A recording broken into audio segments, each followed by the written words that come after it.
Does God really exist? Some people are skeptical about the idea of God.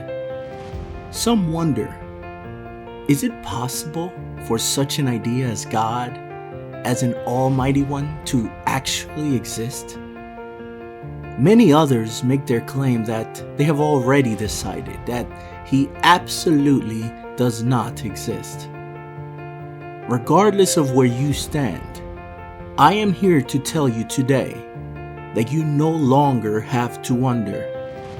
You no longer have to be skeptical, because God absolutely exists, and He's more familiar to you than you think.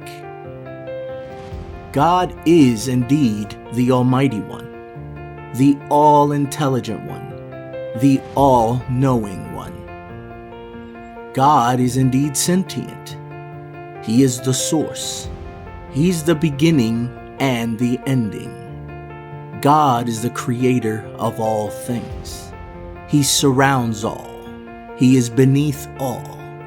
God is above all. He is the one that sustains all. Everything is of Him, and He is in everything, by virtue of everything being made from Him.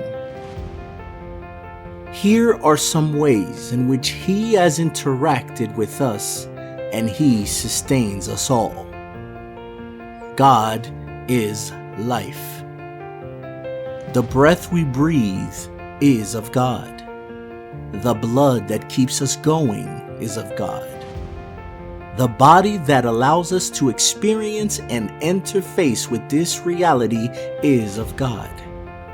Inspiration is of God. Ability is of God. Purpose and meaning is of God. Relationship is of God. Faith is of God. Hope is of God. Love is of God. Peace is of God. Joy is of God.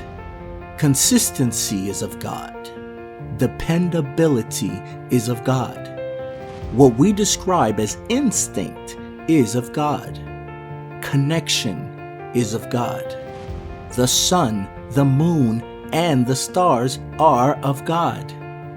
The heavens and the earth are of God. Our salvation from death is of God. Everything is of God. You may have wondered about some of these ideas and whether there is a connection between them and God.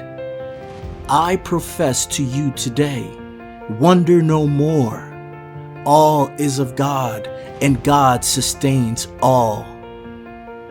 You have already heard the word's opinion on this matter.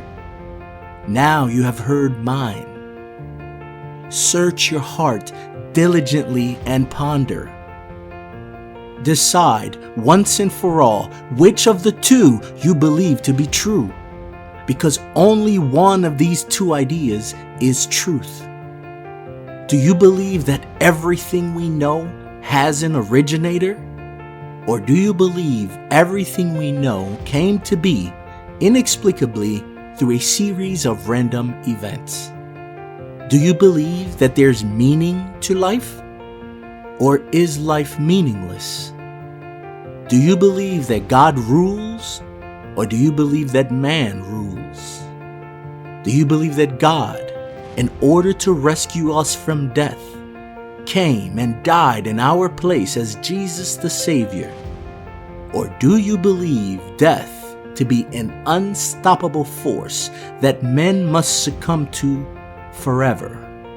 Or perhaps you believe in time man can overcome death?